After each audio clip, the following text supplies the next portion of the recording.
नोकर म्हणून काम करतोय तुमचा मुलगा.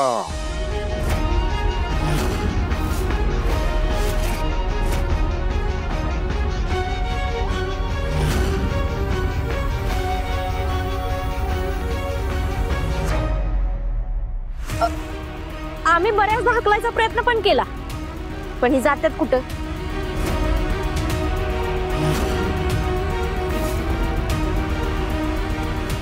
दीपा जरा गप्प बस. आई, अहो ही गप बसायची वेळ नाही. एक आई असून तुम्ही मला गप बसायचं कसं सांगू शकताय? दामिनी मॅडम सुद्धा एक आई आहे तो, आणि एका आईचं काळीज मी समजू शकते.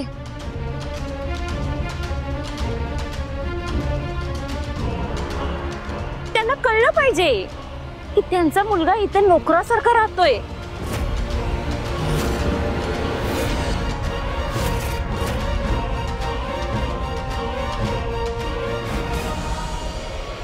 काय आहे ते?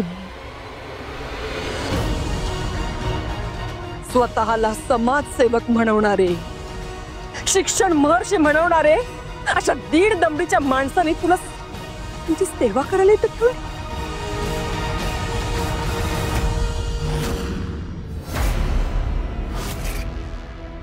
आणि तू त्यांची सेवा करायला इथे राहतोयस, ते पण नोकर म्हणून.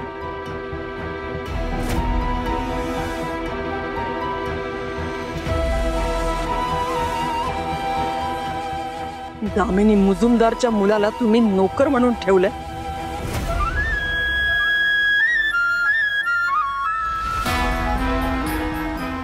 अहो निदान जनाची नाही तर मनाची तरी लाज बाळगायची हो.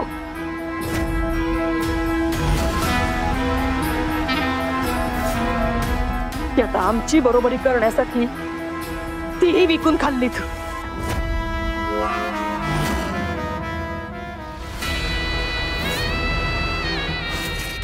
एवढी हिम्मत तुमची?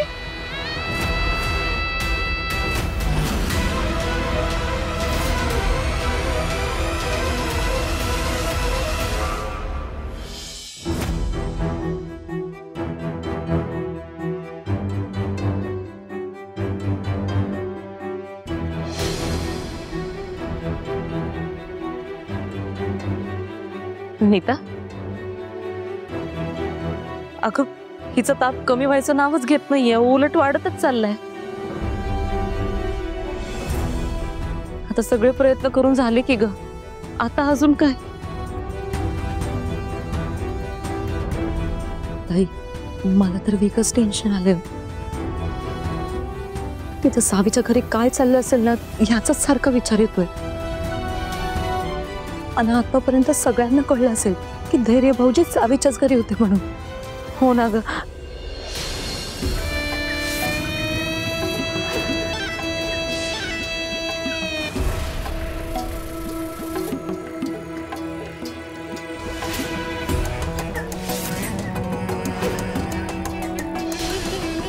का थांबलात? बोला.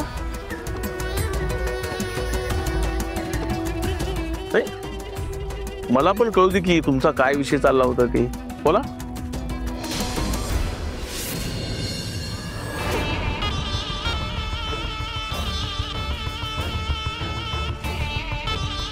बोला. असं लपून काय बोलत होता?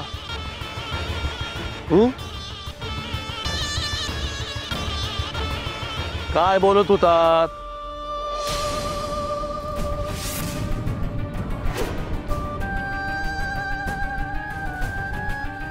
बोला.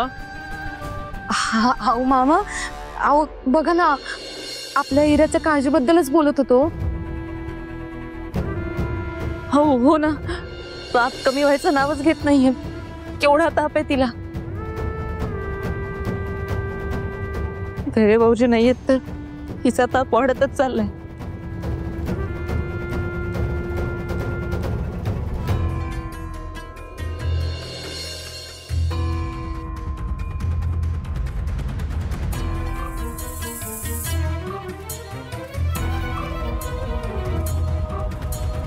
धैर्य धैर्य वीर्य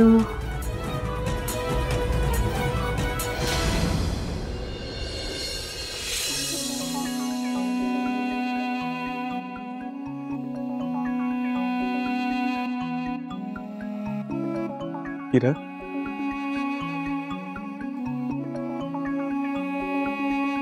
ताप आहे हिरा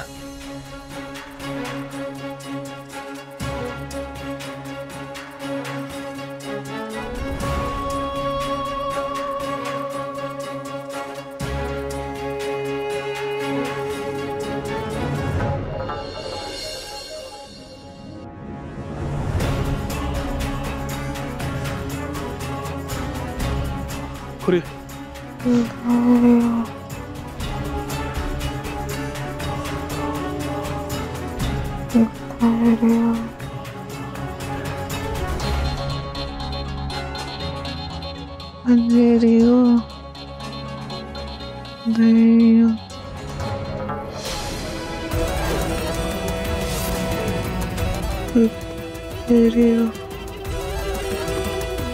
या मुजुमदारांच्या मुळे माझ्या पुरीचं हे हाल झाले त्यांना ह्याचा हिशोब चुकवावाच लागल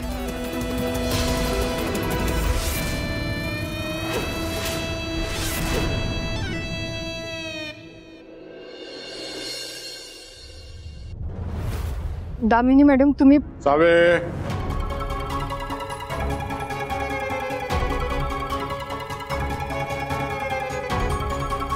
थांब.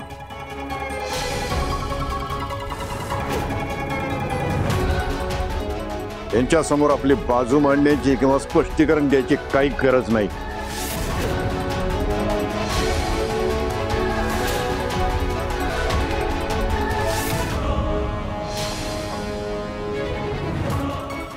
सगळ्या गोष्टीत व्यवहार करायला आम्ही मुजुमदार नाही.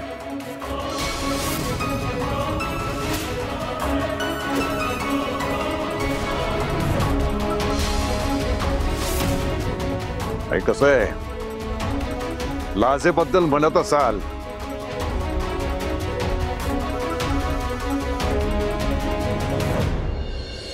तर कोणी कधी कवा कशी लाज विकली ना ते स्वतःच्या मनाला विचारा मग कळेल तुम्हाला.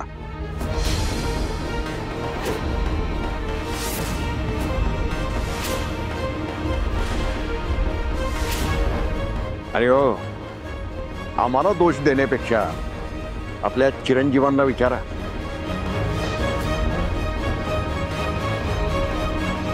तो इथे येऊन घरगडी म्हणून का राहिला इथे.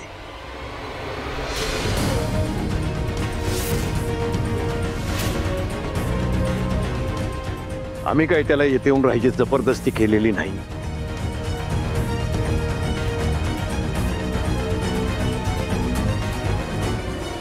जरा विचारा मग तुमचं तुम्हालाच कळल.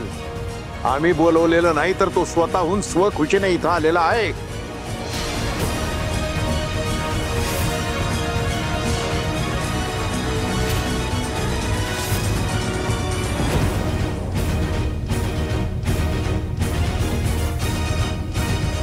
बघितलंस ना ज्या माणसाची माझ्या पायाजवळ उभं राहण्याची दीड दमडीची लायकी सुद्धा नाहीये ना आज तो सगळ्यांसमोर मला फडाफडा बोलतोय.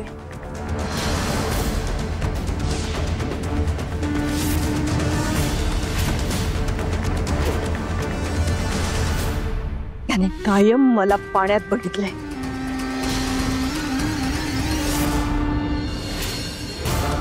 माझा अपमान केलाय.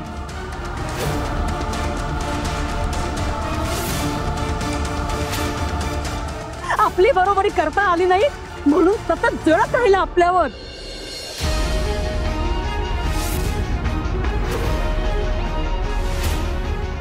आपल्या जमिनी बळकावल्या. माझा सतत अपमान केला.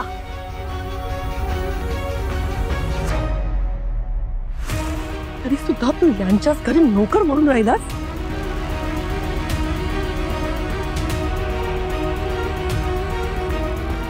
अरे का अशी काय मजबुरी होती तुझी?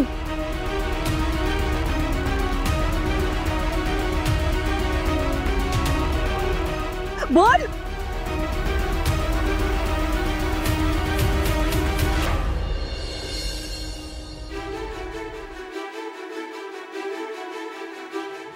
अरे बोल का अशी काय जादू केली या भाऊने की तू यांच्या घरात नोकर म्हणून काम करतोस? बोल ना.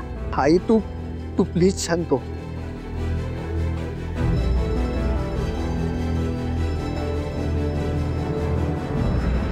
मी सगळं समजून सांगतो, सगळं सांगतो, व्यवस्थित सांगतो, पण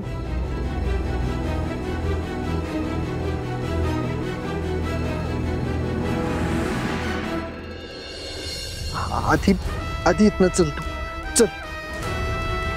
धैर्य कुठे बाहेर येणार नाहीये मी. मला फक्त मी विचारलेल्या प्रश्नांची उत्तरं पाहिजेत.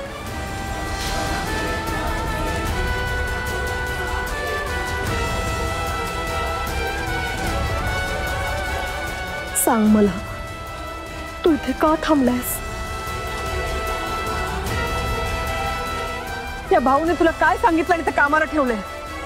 बोल धैर्य बोल.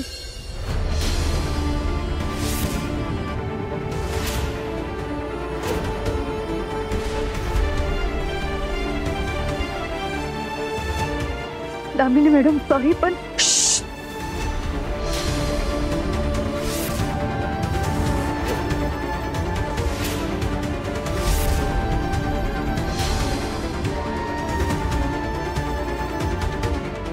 दोन मोठी माणसं बोलत असताना मध्ये बोलायचं नाही. तुझ्या आजोबांनी तुला शिकवलं नाही का?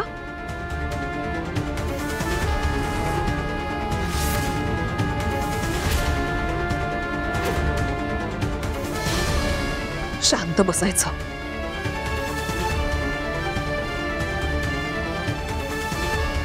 मी माझ्या मुलाशी बोलतीये, त्यात तुझा काहीच संबंध नाहीये.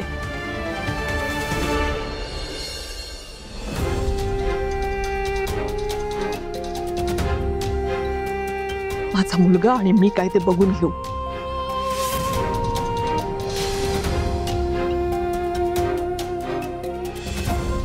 आणि आम्हा दोघांच्या मध्ये तिसरं कोणी आलं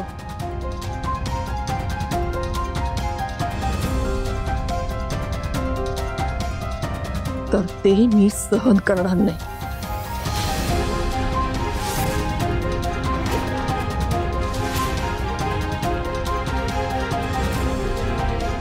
आई अगं तुझी फाईल राहिलेली.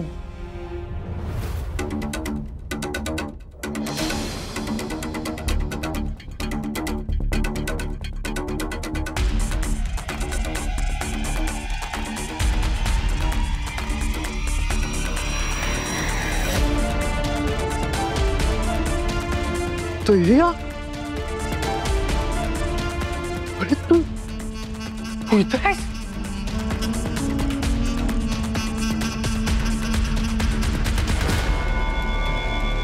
अरे हा कोल्हापुरातच आहे होय गे.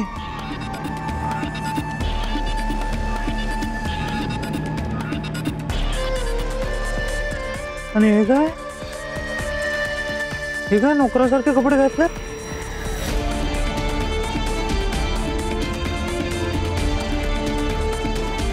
अरे कुठं कुठं हुडकायचा तुला? हा कुठं गेला होता तू? अरे बाबा तू निघून गेलेला तर मामा किती पॅनिक झालेला तिकडं.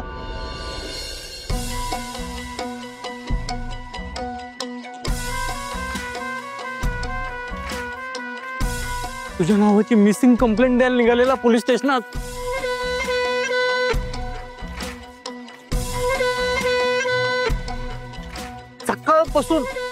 सकाळपासून आम्ही तिथे बसून होतो आणि तू इकडे आहेस. इथे जीव टांगणीला लावून आम्ही तुला शोधत होतो सगळीकडे.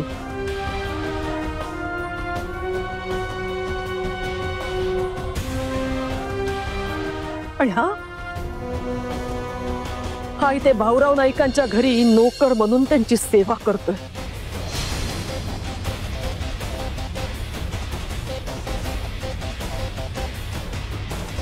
काय धैर्य मुजुमदार आणि आणि भाऊरावांच्या घरचा नौकर.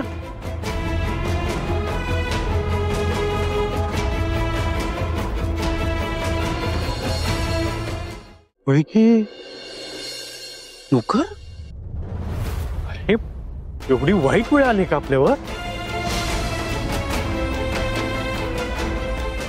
धैर्य का केलं असं तू?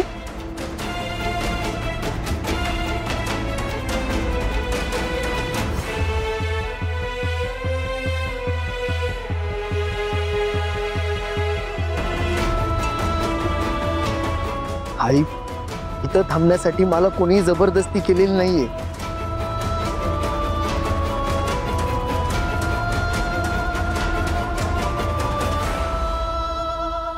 मग तू का राहतोयस इथे? का?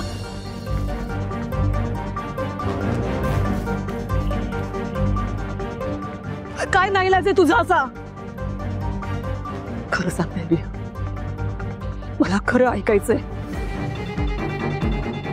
या भाऊरावने तुझ्यावर अशी काय जादू केली म्हणून तुला इथे त्यांचं नोकर म्हणून राहावं लागतंय?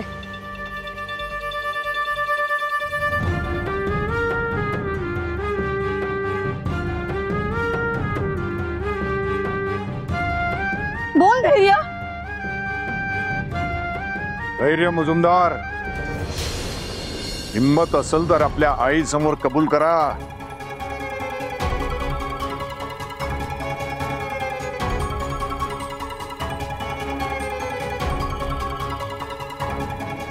आमच्या समोर तर मारे तोंड वर करून बोलत होतात. हं? आता का मुख गिळून गप्प बसलाय? बोला की.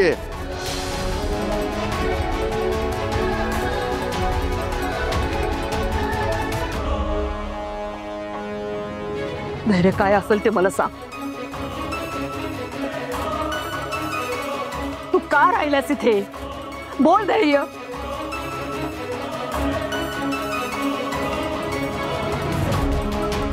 धैर्य, आई काहीतरी विचारतीये. अरे बोल की. धैर्य बोल. मी इथं राहतोय कारण माझं प्रेम आहे सावीवर.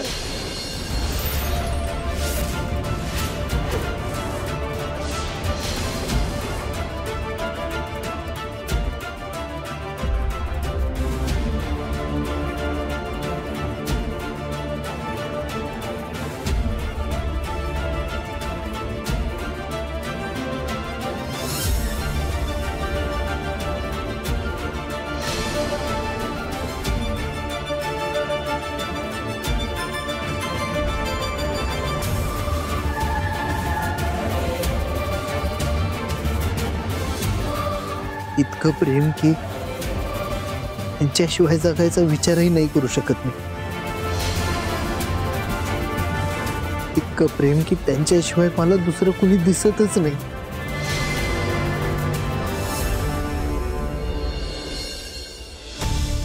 इतकं प्रेम की मी त्यांच्यासाठी काही करू शकतो.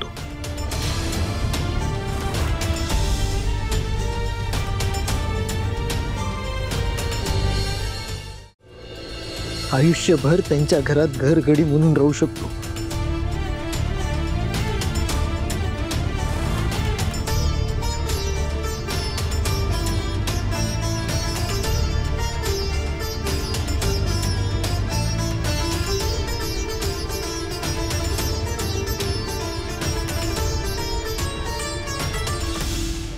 आई,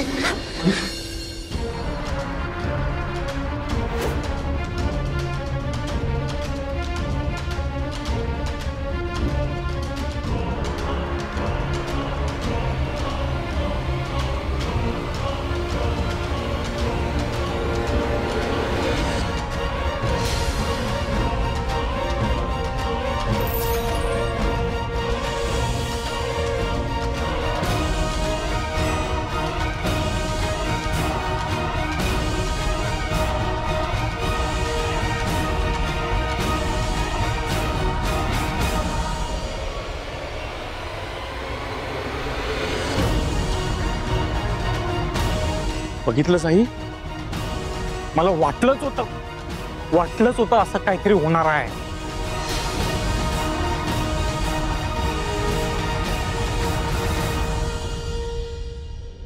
तरी आई आम्ही दोघं तुला सांगत होतो, पण तुला डोळे उडून बघायचंच नव्हतं ना.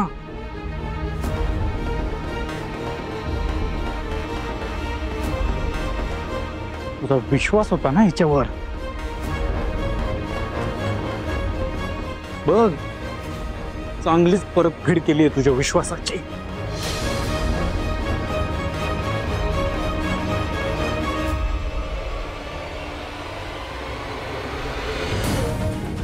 काही तू काय काय स्वप्न बघतेस याच्यासाठी. आणि हा काय करतोय, तुझ्या सगळ्या स्वप्नांची वाट कशी लागेल ना याची व्यवस्था करतोय हा.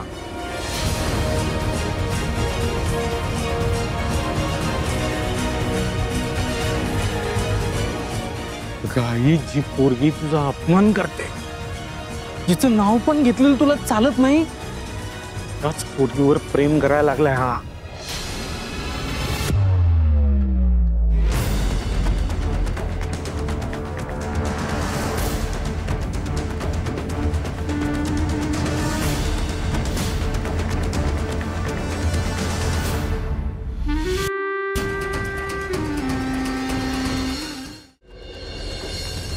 बघा, अहो मी पण तुम्हाला हेच तर म्हणत होते की अहो ते कशाला लागतील इथं, म्हणजे येतील.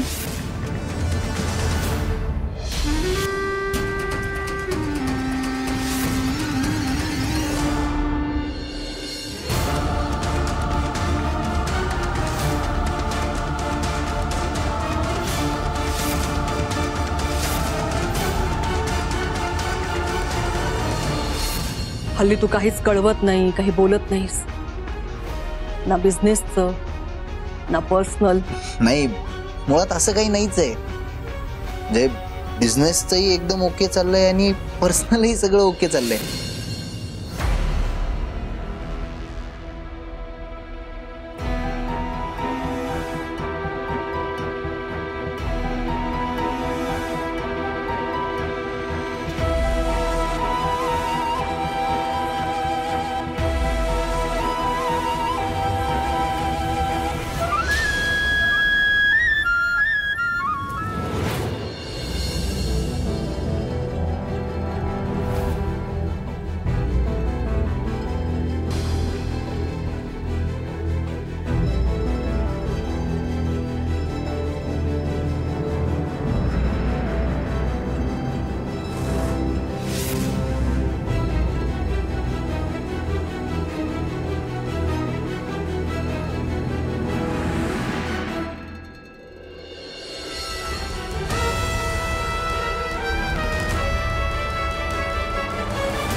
माझा हात पकडणारी तू कोण आहेस गा?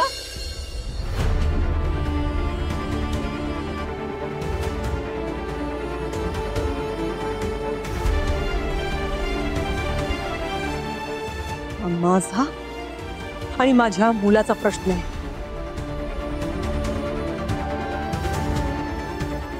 मी अशी तुझ्यासारखी काल त्याच्या आयुष्यात आलेली मुलगी मी आमच्यामध्ये नाही पडू देणार.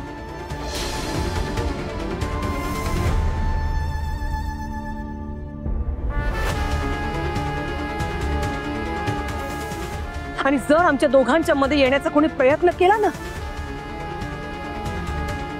तर त्याचे वाईट परिणाम भोगावे लागतील.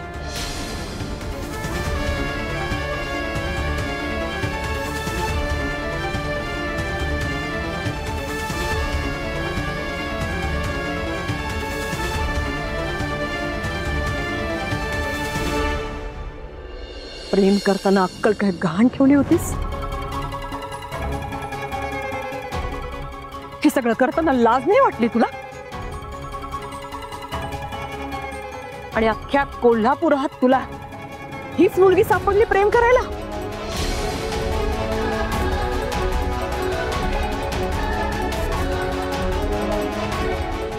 बोलून तर बघायचं. कोल्हापूर मधल्या 1000 मुलींनी तुझ्यावर जीव ओवाळून टाकला असता रे.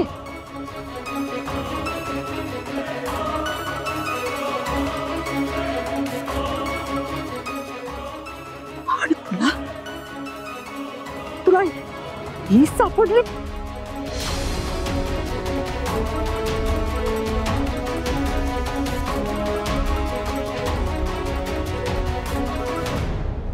मी तुला शेवटचं सांगते,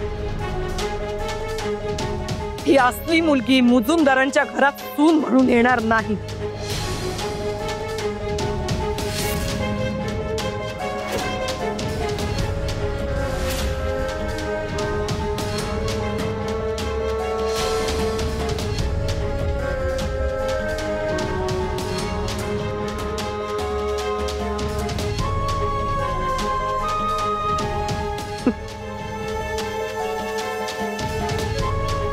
या ढोंगी कपटी स्वार्थी माणसाची नात मुजुमदारांची सून होऊ शकत नाही.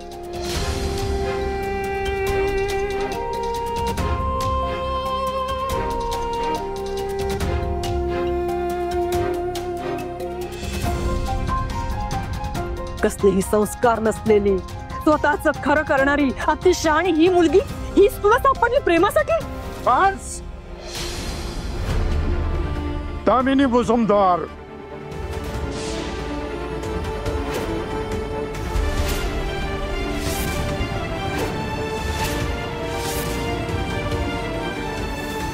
अरे काय हो, कुणाचे संस्कार करताय तुम्ही? माझ्या नातीचे? अरे ते संस्कार काढायची तुमची लायकी तरी आहे का?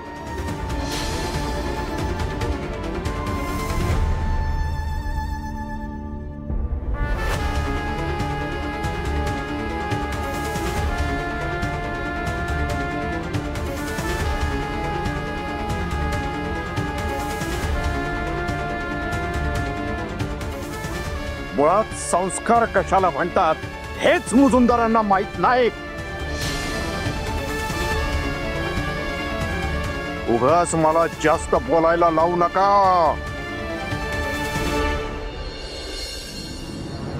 बोलू शकतो, खूप काही बोलू शकतो, पण ते आमच्या संस्कारात नाही.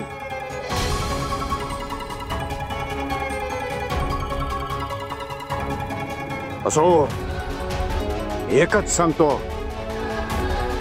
माझा जीव गेला तरी बेहतर, पण मुजुमदारांसारख्या संस्कारहीन, नालायक, चारित्र्यहीन लोकांच्या घरात माझी नात सून म्हणून देणार नाही.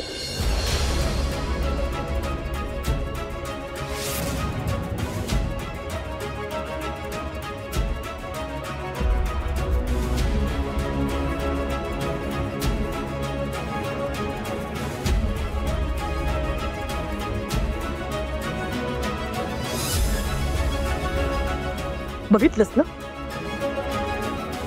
हा खरा चेहरा आहे त्यांचा.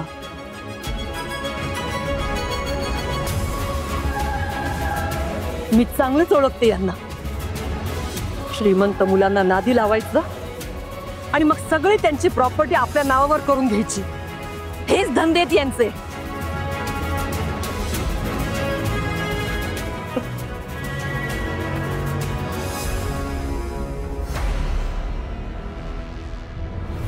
काय तर शिक्षण महर्षी.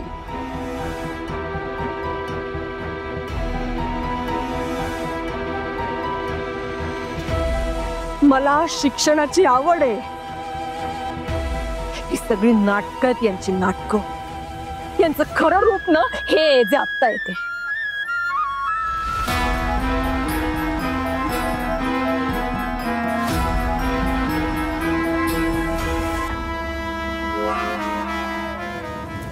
निर्लज्जपणाचा कळस आहात तुम्ही दामिनीबाई, निर्लज्जपणाचा कळस.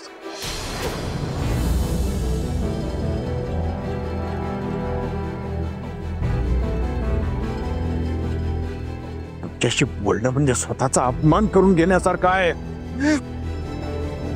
वा, तुम्ही कृपया इथून निघालेलं बरं. कारण हे असले तमाशे आहेत ना, मुजुमदारांच्या घरी चालत असतील, बायकांच्या घरी नाही.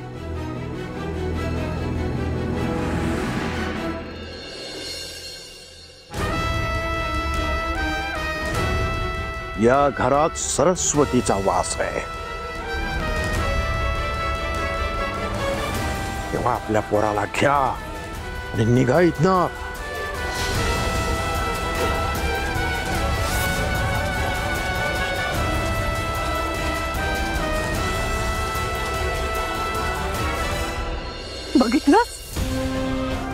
बघितलंस ना?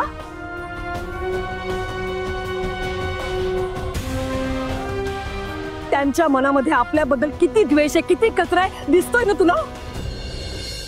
हे त्यांचं खरं रूप. अरे ज्या घरानं आपलं साम्राज्य संपवण्याचा प्रयत्न केला, सतत आपला अपमान केला, सतत आपल्याला पाण्यात बघितलं, त्याच घरातल्या मुलीवर तू प्रेम करतोस?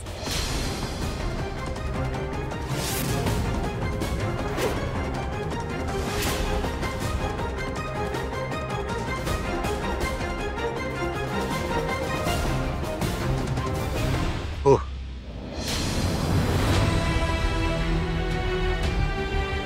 केलं मी प्रेम. तुझ्यात आणि भाऊंमध्ये भांडणं आहेत. आमचं प्रेम त्या भांडणांच्या पलीकडचं आहे.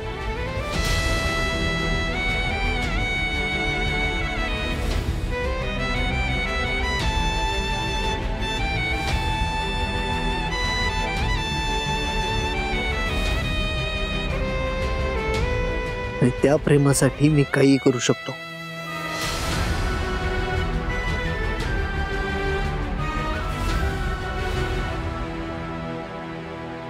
वेडा झालास तू. अरे तुला कळत नाही तू काय बोलतोयस? हा, तू तू आत्ताच्या आत्ता माझ्या बरोबर घरी चल. हा, तुझ्या डोळ्यांवर जी प्रेमाची झापड आहे ना,